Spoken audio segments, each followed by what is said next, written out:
మేము అందుకే అంటున్నాం, మీరు మాట్లాడుతున్నారు సరే, మా జనాల ఎక్స్పెక్టేషన్స్ కూడా ఇక్కడ ఉన్న వాళ్ళు కానివ్వరు అన్నది చాలా బలంగా వాళ్ళు నమ్ముతున్నారు. ఇన్ని రోజులు ఓ లెక్క, ఇప్పుడు ఇంకో లెక్క. ఈ ప్రజలకు ఏం కావాలనో కాంగ్రెస్ పార్టీ అగ్రనాయకత్వానికి తెలుసు, ఖచ్చితంగా అది చేస్తారు.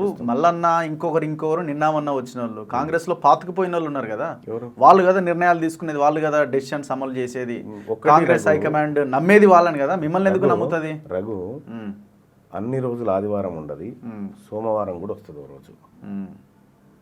మమ్మల్ని నమ్ముతారు, మేం చెప్పిందే వినాలి అనేటువంటి సిద్ధాంతాలు ఏముండయి కాంగ్రెస్ పార్టీలో.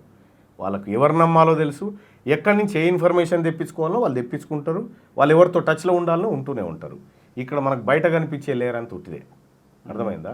కాంగ్రెస్ పార్టీ 130 ఏళ్ళ చరిత్ర కలిగిన పార్టీ. ఆ పార్టీకి ఏం చేయాలో తెలుసు, ఆ పార్టీ ఎలా ముందుకు పోవాలనో తెలుసు. కాబట్టి నేను ఏమంటున్నానంటే, ఇక్కడ వాళ్ళు ఇంప్లిమెంట్ కానియరు, వీళ్ళు ఇంప్లిమెంట్ కానియరు అంటే మా నాయకుడు రాహుల్ గాంధీ మాటను నెగ్గనియరు. వీళ్ళు ఎవరు నెగ్గనియరు? అడ్డుకునేది ఎవడు?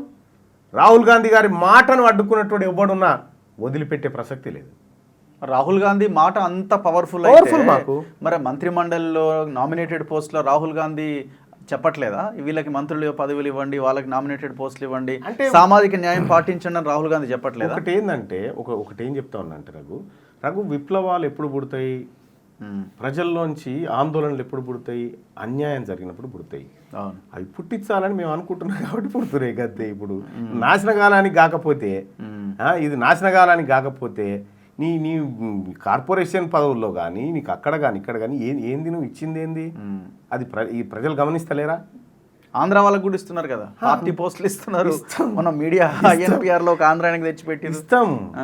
అయితే మన వాళ్ళు ఉండాలి, మన వాళ్ళు లేకపోతే పక్క రాష్ట్రం వాళ్ళు మన వాళ్ళు ఉండాలి. అంటే కేవలము నేను అనుకునేటువంటిది ఏంటంటే, మా పాడే మేము వేర్చుకుంటున్నాం ఈ కార్యక్రమాల ద్వారా, మా పాడే మేము వేర్చుకుంటున్నాం. ప్రత్యర్థులు కానీ ఆ పాడిలో కాంగ్రెస్ పార్టీని ఎట్టి పరిస్థితిలో కాలనివ్వం, మేమే కాపాడుకుంటాం. మేమంటే మేము బీసీలను కాపాడుకుంటాం. మాకు ఎందుకంటే ఎంతమంది కాంగ్రెస్ లో ఉన్న బీసీ నాయకులు ఒక తాటి మీద ఉన్నారు? కాంగ్రెస్ పార్టీలో ఉన్న బీసీలతో ఏం సంబంధం? కాంగ్రెస్ పార్టీలో గాంధీ భవన్ లో కూర్చున్న బీసీ ఓట్లతోటే కాంగ్రెస్ పార్టీ అధికారంలోకి వస్తుందా? రాదు కదా. ఇవాళ రాహుల్ గాంధీ గారిని ప్రతి బీసీ బిడ్డ ఓన్ చేసుకుంటుండే, ఎందుకంటే కనీసం మా గురించి ఆలోచిస్తా ఉన్నాడు, మమ్మల్ని లెక్క పెట్టాలంటున్నాడు, మాకు మా జీవితాలను ఎక్స్రే తీయాలనుకుంటున్నాడు అని చెప్పి చెప్తా ఉన్నారు. అట్లా ఫీల్ అవుతున్నారు. కాబట్టి we are committed to Rahul Gandhi,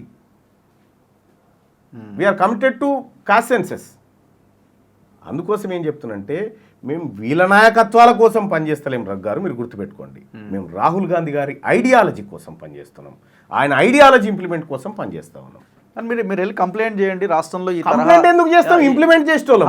ఇప్పుడు ఈ కులగణన గురించి చెప్పట్లేదు, మంత్రివర్గంలో పార్టీ పోస్టులో తీవ్రమైన అన్యాయం వాళ్ళు మా కేంద్ర నాయకత్వం ఏమన్నా కళ్ళు మూసుకుంది అనుకుంటున్నావా? వాళ్ళకి తెలియదా ఏం జరుగుతుందో? ప్రతి లెక్క వాళ్ళ దగ్గర ఉంటుంది. డౌట్ ఎందుకు? ప్రతి లెక్క, ప్రతి అప్డేటు, ప్రతి కదలిక హైకమాండ్ ముందు ఉంటుంది. డౌట్ ఎందుకు నీకు? సో మీరు కాంగ్రెస్ నుంచి బయటకు వచ్చి ఏదో బీసీ మూవ్మెంట్ లేపుతారని అంటున్నారు బయట. అరే కాంగ్రెసే బీసీగా మారుతుంది కదా, కాంగ్రెసే బీసీగా మారుతుంది. మా నాయకుడు రాహుల్ గాంధీ గారు 90% మంది ప్రజలకు ఏమీ దక్కట్లేదు అని చెప్పి చెప్తా ఉన్నాడు. ఎవరాళ్ళు? మేమే కదా. కాబట్టి ఈ 90% మంది ప్రజలకు దక్కాల్సిందే అని చెప్పి ఆయన చెప్తా ఉన్నాడు. మా మంచి కోరుకునేటువంటి రాహుల్ గాంధీ గారు మంచి కోరుకోవడం బీసీలుగా మా బాధ్యత అది.